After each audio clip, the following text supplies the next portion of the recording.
Hello, everybody, and welcome back to another exciting edition of 1 Million Cups Sioux Falls. My name is Peter Hauk. I am the community manager for the Zeal Center for Entrepreneurship, a member of the 1 Million Cups organizing committee, and today I am coming to you live from the Pinnacle Production Studios in beautiful Sioux Falls, South Dakota. We have a great presentation for you here today, but before we get to that, let me talk a little bit about what 1 Million Cups is. For those of you who don't know, 1 Million Cups is a program put on by the Kauffman Foundation every Wednesday at 9 a.m. in startup communities across the country, and it was started based on the idea of what could happen if we all got together and had 1 million cups of coffee. We believe that we want to start businesses here in Sioux Falls, and we think that that is best done over a nice warm cup of joe. So thank you all for being here today. We have Andrea Van Essen here with us today. If you don't know about Andrea Van Essen, she is the writer for Startup Sioux Falls and is an independent writer and content creator. So let's, before we get to her presentation, let's jump into our housekeeping. Is anyone new on the call today? I see some faces that I have not seen before. So if you're new and have not been to 1 Million Cups in the past, we would encourage you to unmute yourself and throw out a little introduction.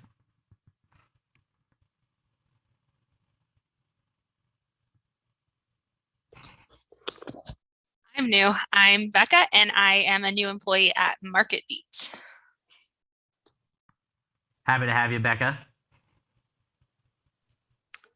Hey, I'm Andrew. I'm also a new employee at MarketBeat. Happy to be here.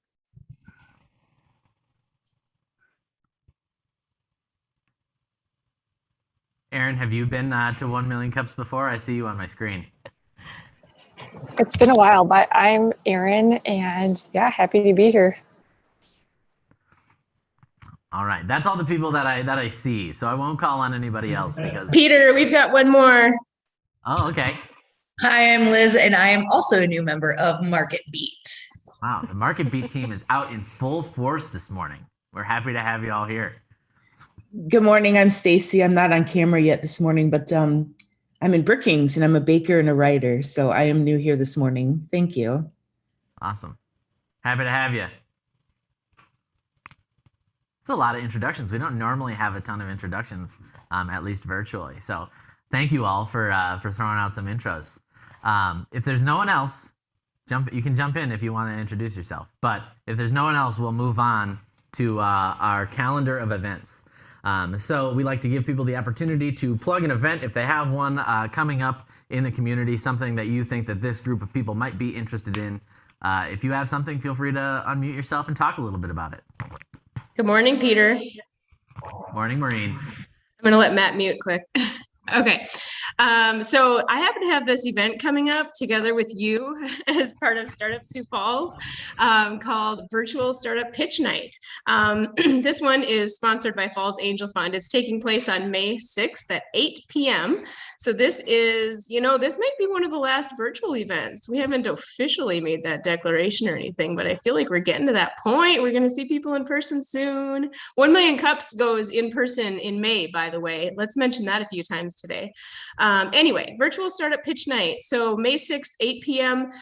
This is going to feature some co-starters, recent graduates.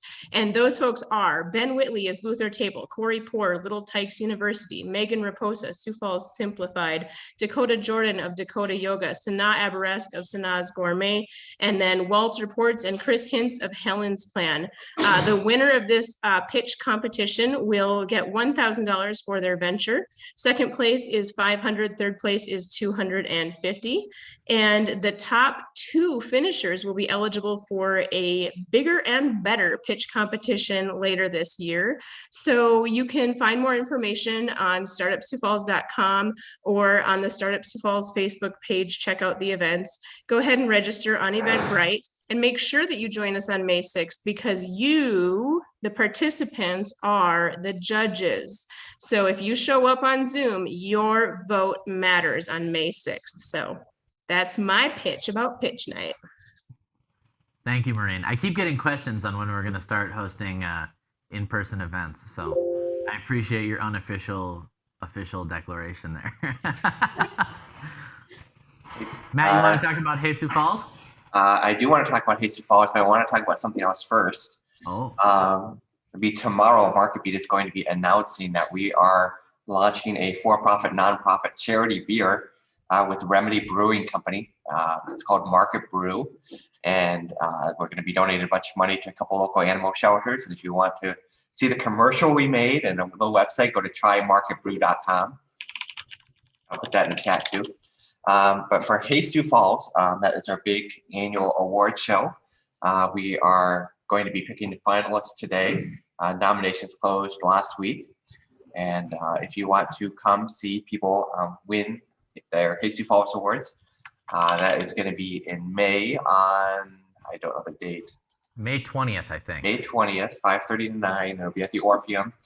We'll also be streaming it if you don't feel comfortable attending in person, but be kind of a great, kind of one of our bigger events of the year, high production values, there'll be drinks, lots of fun stuff, good time to hang out. So if you do want to attend in person, we do ask that you get a ticket ahead of time.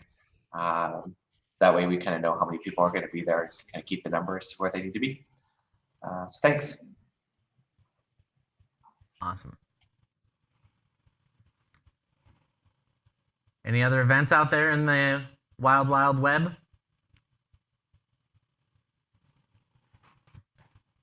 Okay, if not, I will move on to our main event. Today, I am joined by Andrea Van Essen. Like I said, if you don't know Andrea, you've probably read some of the wonderfully written content that she has produced.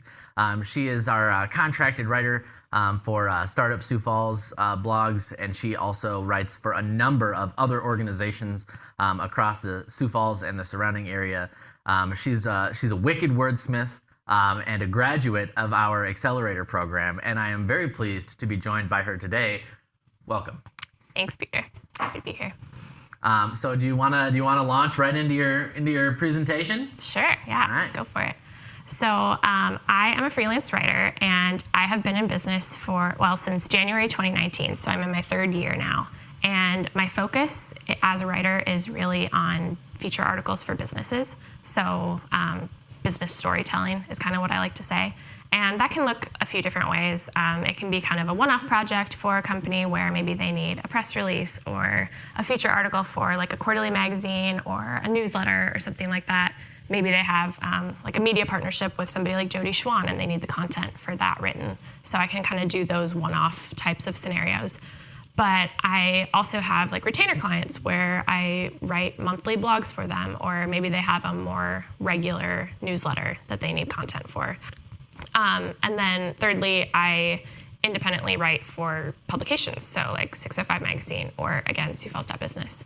So those are kind of the three areas that I mainly focus on, but it's all around that concept of business storytelling, which I think is a really fun place to be because every business has a story, whether they're a small startup or a really established corporation or nonprofit.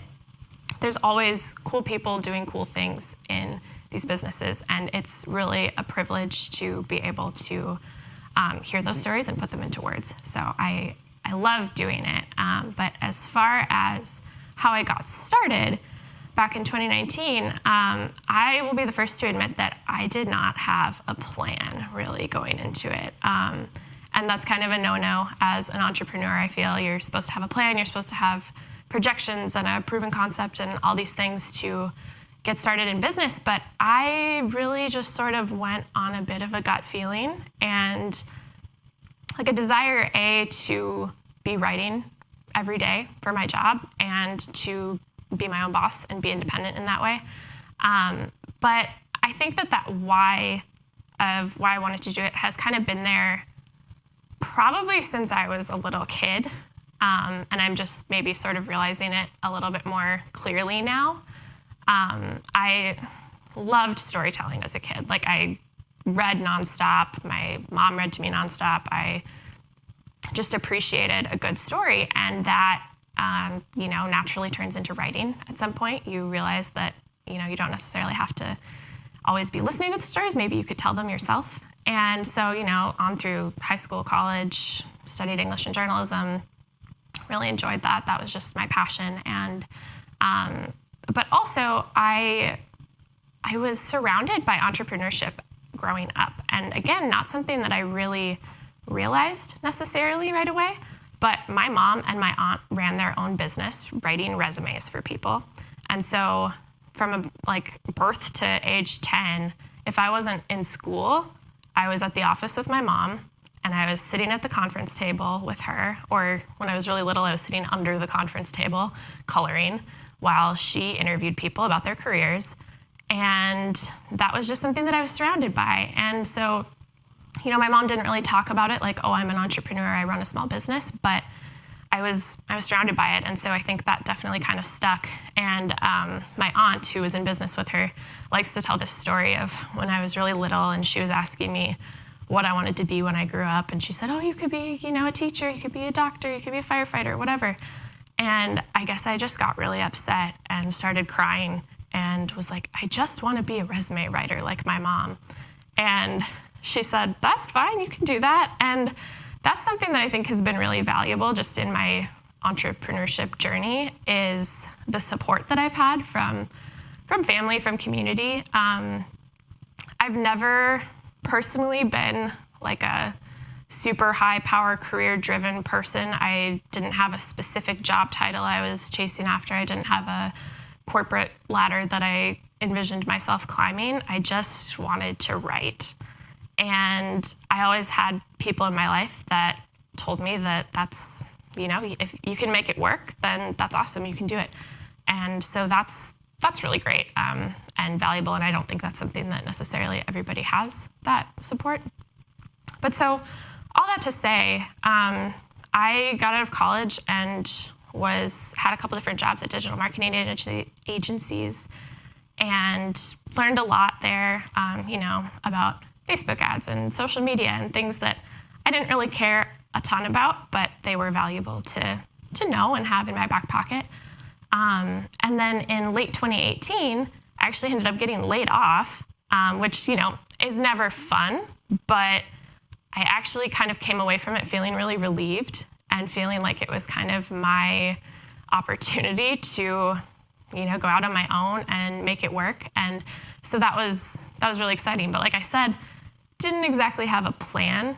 I had a couple freelance clients and knew that that's what I wanted to do.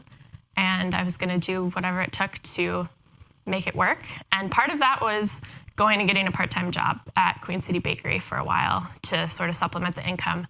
And that ended up being probably one of the most valuable things that I did because, like you said, things happen over coffee. I was making people lattes and handing them my business card that I kept in my back pocket and talking to them about what I did.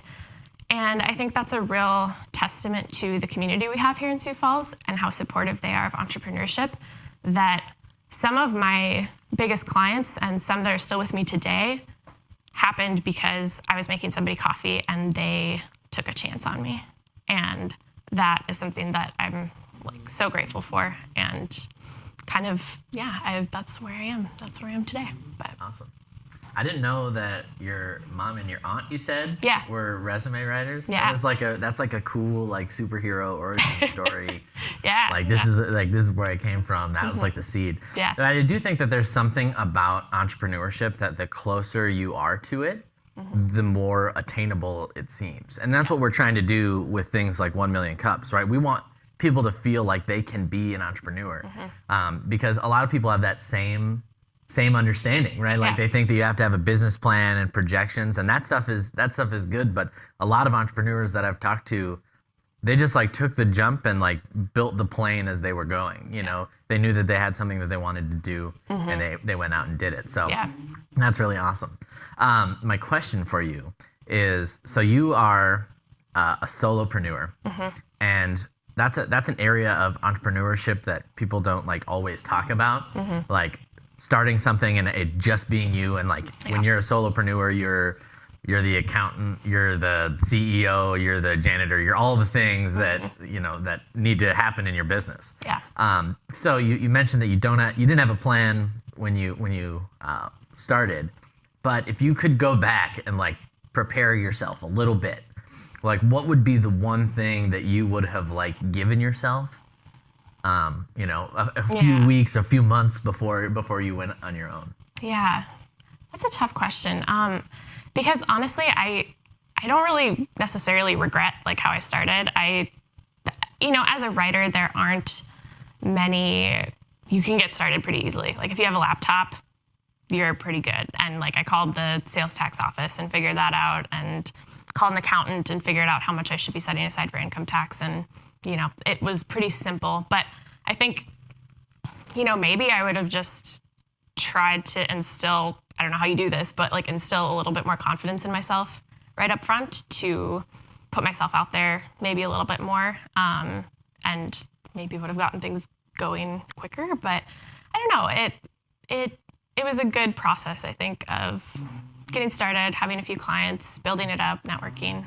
I don't know if there's anything specific like that, but Yeah, I mean, a lot of times the answer to that question is like, I wish I would have like learned QuickBooks or something, like that. For some reason, people feel like they have to have like an accounting background in order to start a business. So. Well, I am horrible at math. Like that is my worst nightmare.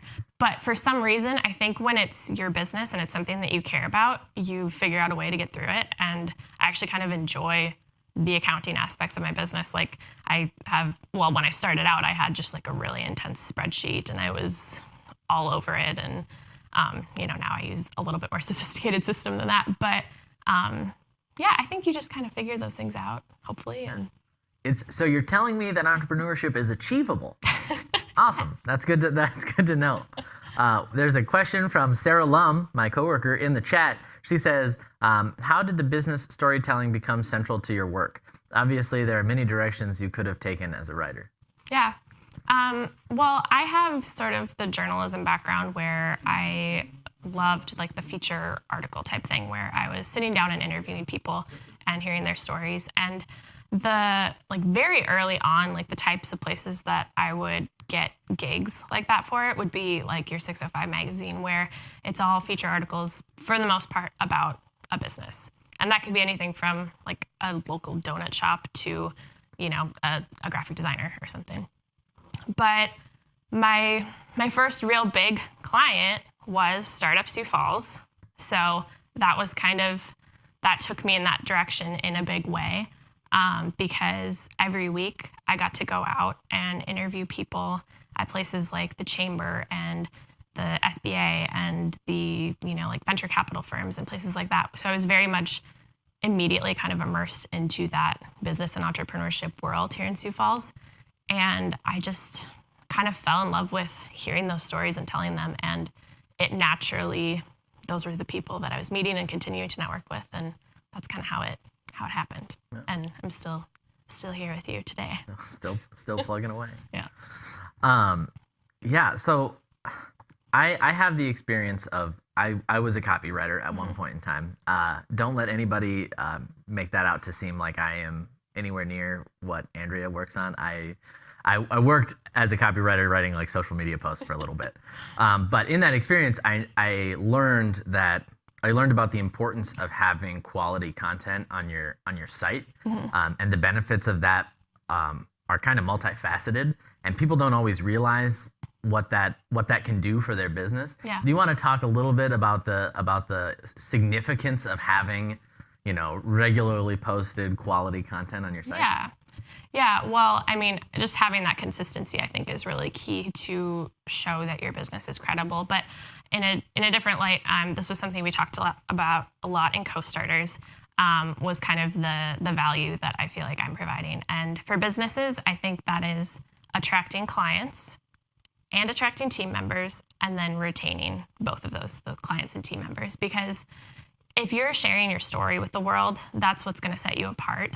It's not necessarily your specific product or how it's priced, because other people have products and they can compete with you on price. But if you're sharing your why and the story behind it, and really personal anecdotes about your team and how you got started and something new in your business, I think that's what kind of draws people to a specific business. And that having that content on your site is like the main way to make that happen. Yeah. It establishes you as a thought leader, right? It gives you that credibility in whatever area you work in. Yeah.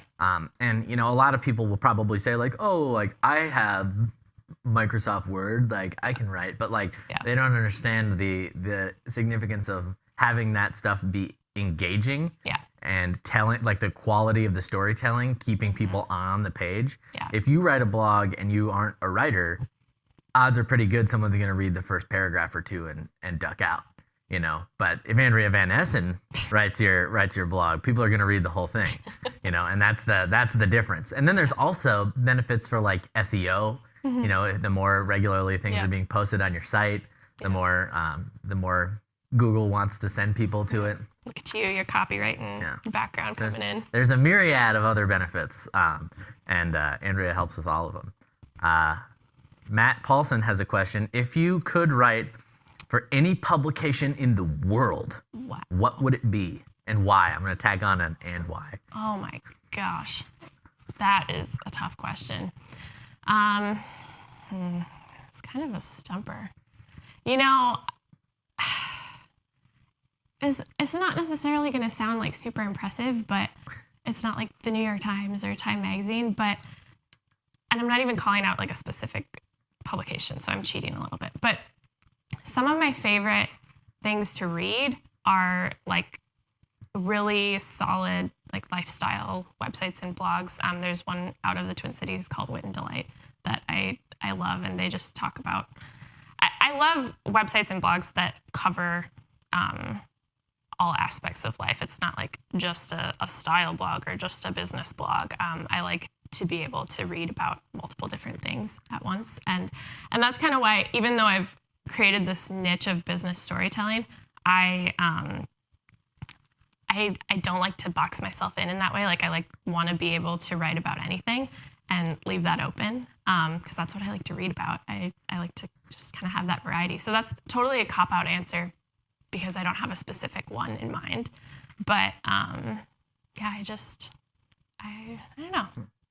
And I'm sure as a writer, it's nice to have like that diversity of like the stuff that you're writing about too.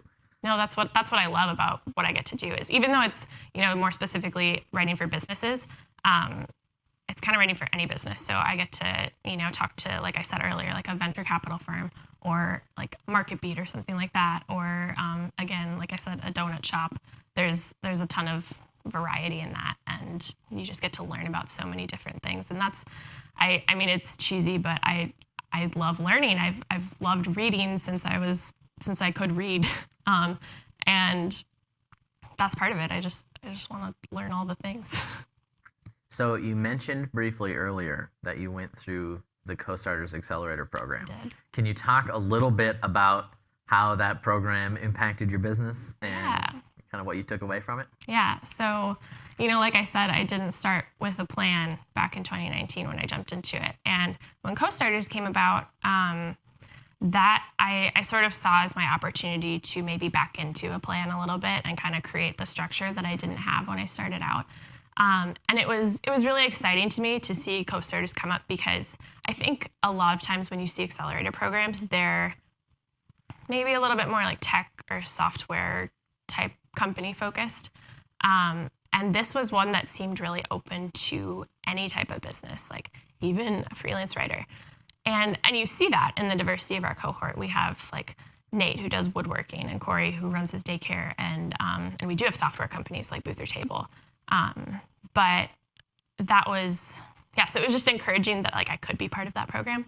But yeah, I wanted to create some of that plan and kind of create a plan for growth, because I, for a long time, was just sort of going about and working on the projects that came my way. And I was busy and I had clients and I was making money, but there wasn't really a path forward. I was just kind of treading water happily. But I knew that if it was going to be sustainable and I wasn't going to burn out, I needed to have a plan for growth and what that was going to look like. And Co-Starters was really, really impactful in getting that rolling. I was just talking to someone the other day that was saying like, oh, is this accelerator program for me? Like, I know like you guys are like involved in tech or whatever. And it's like, no, it's for everybody. Like, so I appreciate you saying that, because that is like a thing that people have raised in the past. So would you say that direction is probably the biggest single change in your business now versus when you started a few years ago? Yeah, definitely. Because, people talk about like, do you own a business or do you just own a job? Like, and I think that's fairly relevant to like being a freelancer, whether you're writing or doing design or things like that. You could either have a business that you're trying to grow, or you could just kind of be like, yep, I do this writing for people, and it's kind of just like I run my own job. And that I feel like was something that I was not necessarily purposely doing, but I was very much in that owning my job space for a while. And now I've been able to look at it and reflect on it and see that I want more than that, and just kind of think about how to get there, what that looks like. There's, a couple, if you're a solopreneur, like you said, there's only a few ways that you can grow. You can either create more value for your customers, or you can create more content. And by creating value, you can stay a solopreneur and, kind of hone in on your clients a little bit more, raise your prices maybe. But if you're just trying to create more content, you're going to either run yourself dry or have to hire people. Yeah. And so that's kind of like the two ways that I could see it going. Yeah. I don't really want to run myself dry. No. So That's the interesting thing about being a solopreneur too, is that like, if you're sick, or like something happened, you or go on vacation or something, like there's no one else there running your business while you're gone. Like if you have like a few employees, they might be able to like pinch hit for you. But if you are a solopreneur, like your business is you. Yeah. And so I really appreciate that concept of like, okay, like how do I grow my business in a way that it's maybe beyond just me, even if it is just me. You know, like how do I provide content that works when I'm not, that sort of thing. Yeah, exactly. Yeah. Rial, I think, is that who I'm? Rial, I think, says, Andrea, what advice would you give to someone who is starting out and plans to be in your shoes in 2 years' time? Yeah, I think, something that was really beneficial for me was just being open and listening to like the people that I met and was networking with, and just being open to kind of like the possibilities that could come about. Like you said, is it growing the business by adding people? Is it growing the business by just creating more value personally? But just kind of making sure that you're listening to people, whether that's, people that are like mentor figures for you or your clients, because that's ultimately going to inform what you do, is what your clients need and what your potential clients need. So I think, just not being so stuck in your vision of what it's going to be and your idea of how it, like this plan of how exactly it has to go, and kind of being open. It looks like we have a couple questions from Facebook. One is from Brianne Maynard. She says, "Hi, Andrea. Who do you consider your biggest competition? What is key to the future of storytelling and business journalism, in your opinion?"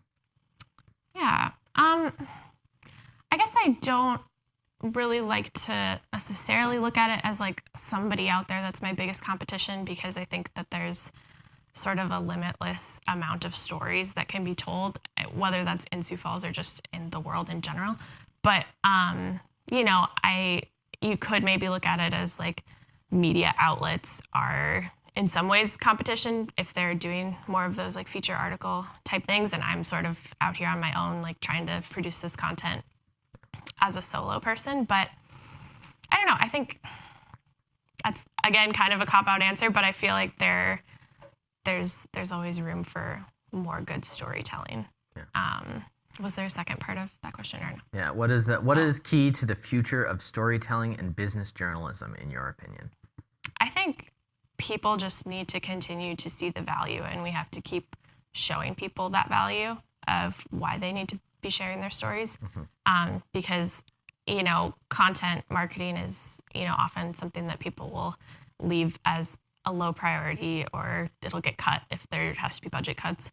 But it is so critical and key to, communicating with your clients and communicating with the community. who you are and what your journey as a business has been. And a lot of times it's evergreen too. That's another thing that people don't always think about. Like they think about the fact that you wrote them a blog, but they don't think about that blog lives on your site in perpetuity. So if that blog is a story of some, local business like it is for us, like if someone is curious about that business, they might Google it and our article might come up that you wrote. And that continues to be a resource years into the future. Definitely. And a lot of times like maybe the information gets like a little dated over time depending on like maybe that business has sold or rebranded or something like that. But most of the time, like the content in there is at least still valuable 5-10 years down the line. So I think that's another thing that people need to consider when they're talking about their content on their site is that you get value out of it beyond like the week that it's posted. Yeah.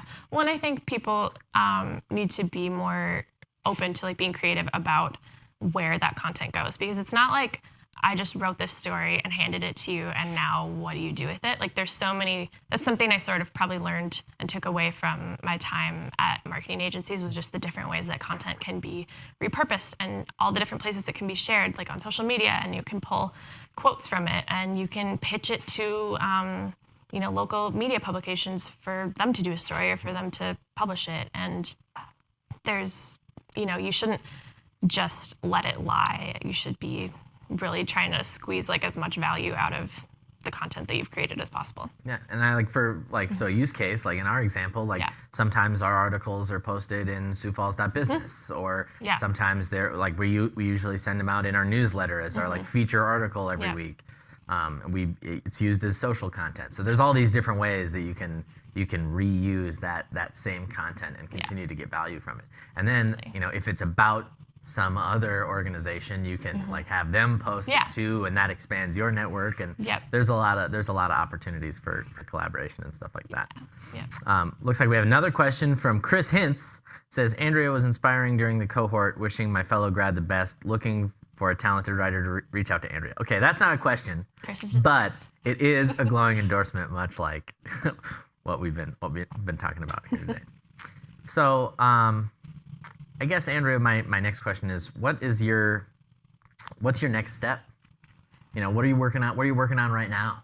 Yeah. What's the future of Andrea Van Essen look like? Yeah. Everything we talked about in Co-Starters.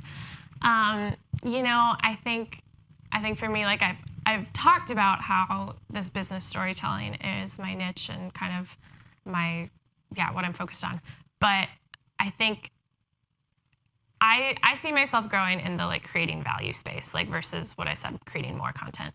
And so I think that means for me trying to hone in even a little bit deeper on that niche and figure out, okay, is there a certain type of business? Is there like a certain size of business that I want to be working with more instead of just business in general?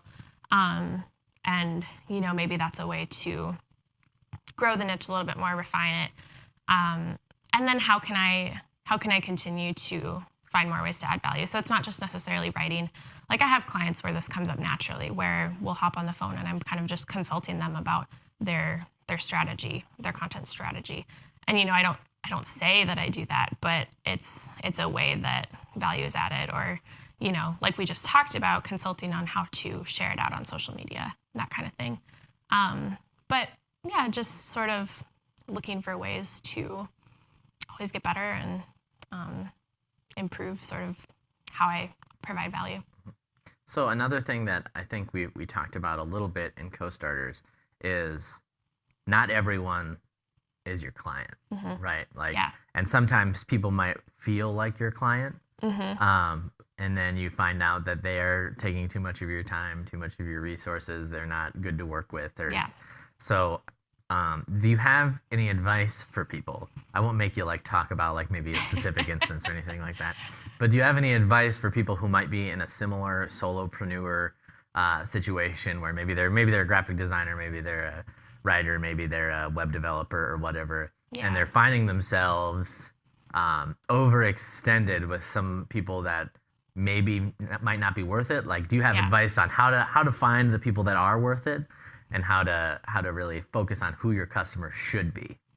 Yeah, we did talk about that a ton in Co-Starters, and a question that keeps coming up with me again. And I mean, I can't take it down the pricing route, which is not necessarily something that people are super comfortable always talking about. But I think that obviously, you know, if you've got clients that are taking up too much of your time, that was advice that I got from somebody was, well, you probably need to start pricing them out, you know, if they're not going to be valuable to you in the current state. But I think that that is such a big challenge, especially for a solopreneur, is figuring out where your pricing should be. And, you know, because you don't want it to be so high that you're getting rejected because people don't think that you're providing that value, but you also don't want to be so low that you seem like cheap or not credible as a business person.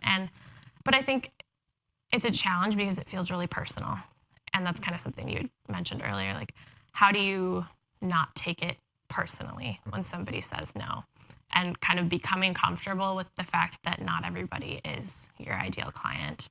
And so that's something that I think I've been working on a little bit, is just how to not see my pricing and who my clients are as like a personal reflection on me or how I do my business, but just like an important critical element of the business, if that makes sense. Yeah, no, that makes perfect sense. Well, one of the things that we talk with entrepreneurs a lot about is like people feel like they can give away their time as an entrepreneur. So like if I have some product or service, you can charge people for, you know, the labor, or not necessarily the labor, but like the hard costs. Like, oh, it costs me this much to do this. My time is free, and then this is the cost. So I'll charge, you know, 20% on top of my hard costs or whatever.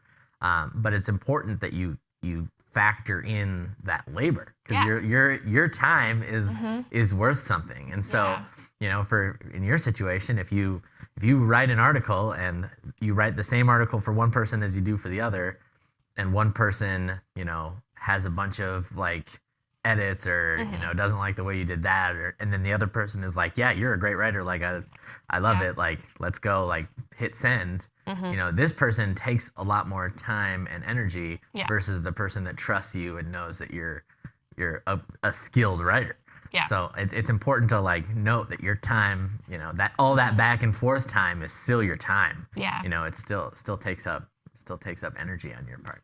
Yeah, and I think that, you know, as a writer, and this probably goes for some other fields as well, but that was something that we talked a lot about in Co-Stars, was kind of realizing that I need to view my time as an expense. I think that's what we said. But like, it's, you know, I think there's lots of scenarios where like I would love to give my time and my writing away for free to people to help them out, but you know, there's very few expenses in a writing business. I mean, I had almost no expenses to get started, and I have very minimal expenses right now. And so, you know, when that's the case and everything you're getting paid is then essentially kind of your profits, and it's a little bit harder to view it as, you know, just to look at it in that way of like, okay, this is what my time is worth. So it looks like we have a couple endorsements. These are not questions, but I'm going to read them out loud in case people can't see them on their own.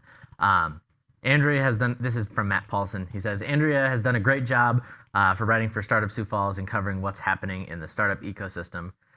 Sarah Carnes says, if people are interested in working with you, how should they get in touch? Yeah, email is probably the best way to get in touch, which is just, I don't know if you're going to have it, but it's hello@andreavanessen.com. Yeah, so just shoot me an email, and I'd love to meet and grab coffee or Zoom or phone call with any of you. And then Knox says, Andrea, do you have a favorite client success story?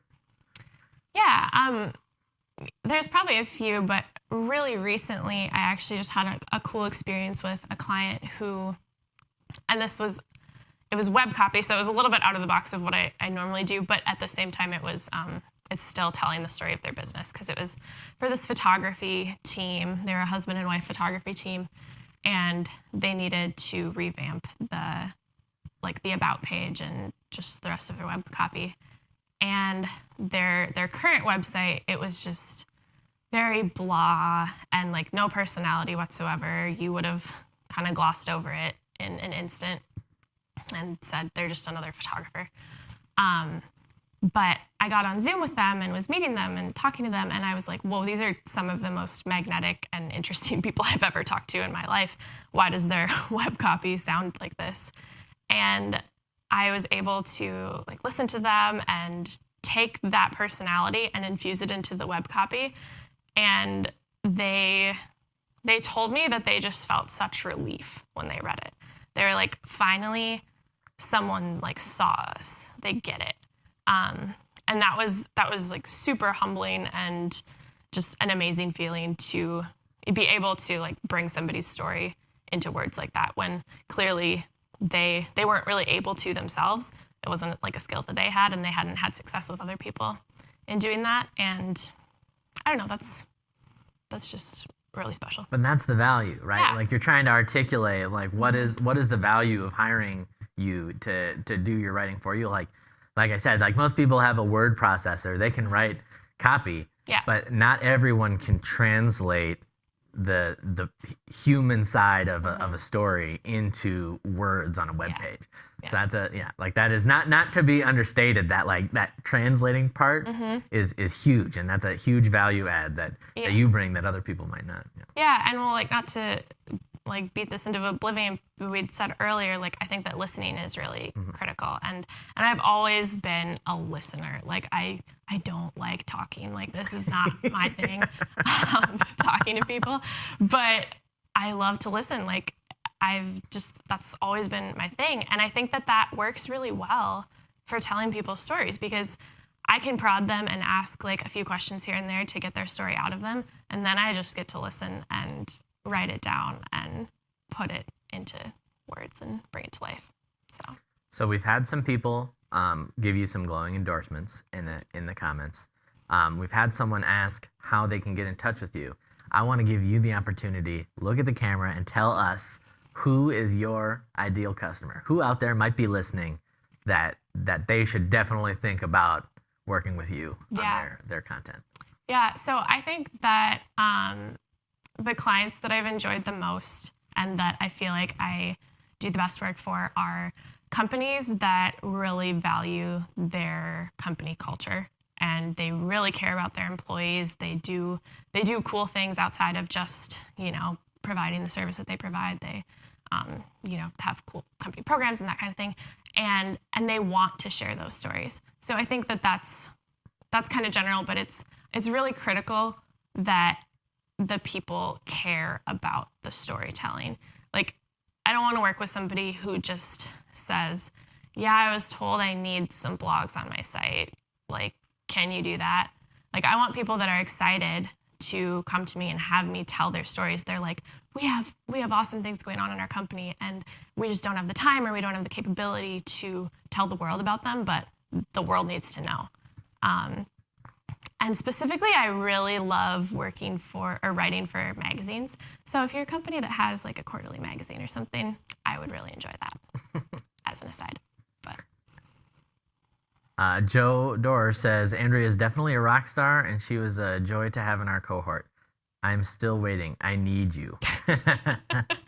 Everybody needs an Andrea in their world. That's for sure. And that's one of the things that like a lot of people know, that their like marketing game needs to be stepped up.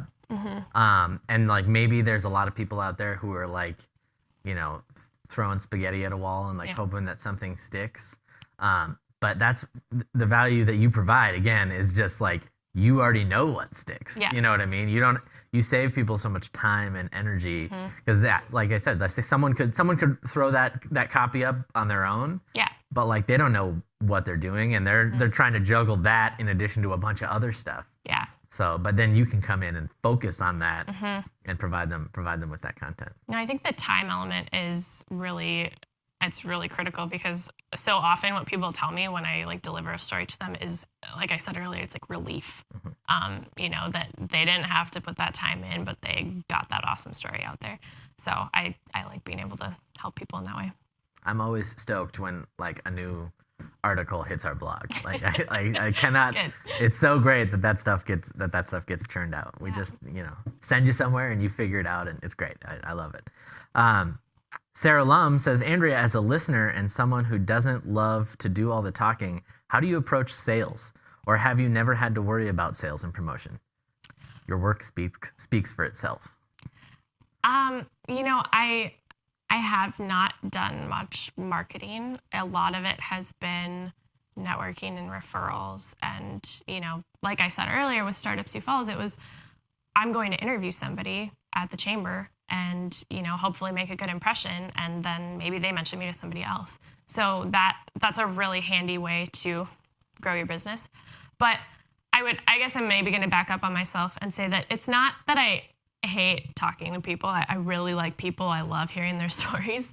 But it's more like the public speaking, the giant groups. I don't want to be, out posting live videos on Facebook of myself talking all the time. But I love those one-on-one connections. I would love to grab coffee with people and hear what they're all about. And so, I think when I can get in front of somebody in like an individual one-on-one scenario, like that's where the magic kind of happens with sales, I guess. I don't really think about it like sales, but getting to know people. Well, that's the thing is like when it comes naturally, it doesn't feel like sales. Yeah. It's not the like greasy, like, hey, how the heck are you? Like, Yeah. No, we're just having like an exciting conversation and brainstorming all the cool things that we could share. And I think that's really a testament to like how, like Sarah said, your work speaks for itself. Like, people see it and they're like, oh, I want that. Like I need that for my business. And so it's great that people are able to recognize that value that you bring. Nate Boskel-John, woodworker, mentioned earlier, also a co-starters grad, as is Joe. I didn't mention that. Sorry, Joe. Andrea's every word is thought out and purposeful. Her words and stories bring a person, a business, an event to life. An incredible local gem. Nate's got such a way with words. Nate is such a cheerleader. Like, you just gotta hop on Facebook and Nate is out there cheering everybody on. He's awesome. He's great. He's a great person to have in our community too. Yeah. So I'll ask you our signature last 1 Million Cups question. Are you ready for it? I'm ready. What can we, as the 1 Million Cups community, do for you? Well, number one is keep doing really cool things that I can write stories about and care about those stories and hire me to write them. But on like a more basic level, I just want to meet more people. Like I said, I love having coffee with people. I love getting to know people. And so if you want to chat and tell me all about your story, I would be happy to listen and drink some coffee or wine or whatever it's going to be. Coffee or wine. Yep. Just depends on the time of day. Yep. All right.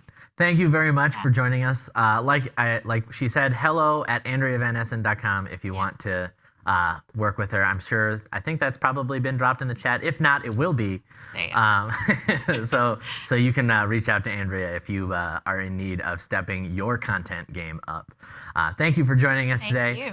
We just have a few more things here before we close out for the day. We want to talk about who we got coming up and then thank our sponsors. So there they are. So we had Andrea today. Next week, we will have Matt Hasted of Remedy Brewing Company.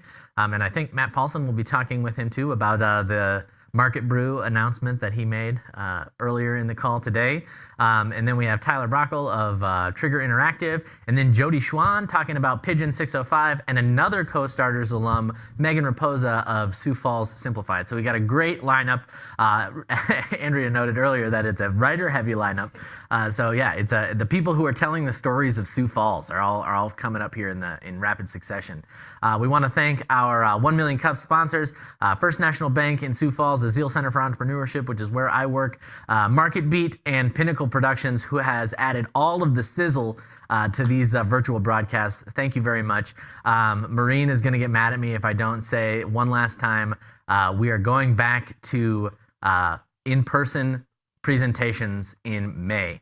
So next week will be our last virtual only broadcast. So please join us when we go back in person. We are looking forward to seeing all of your lovely faces. Thank you again for joining us here today. Have a great rest of your week, everybody. We'll see you next week.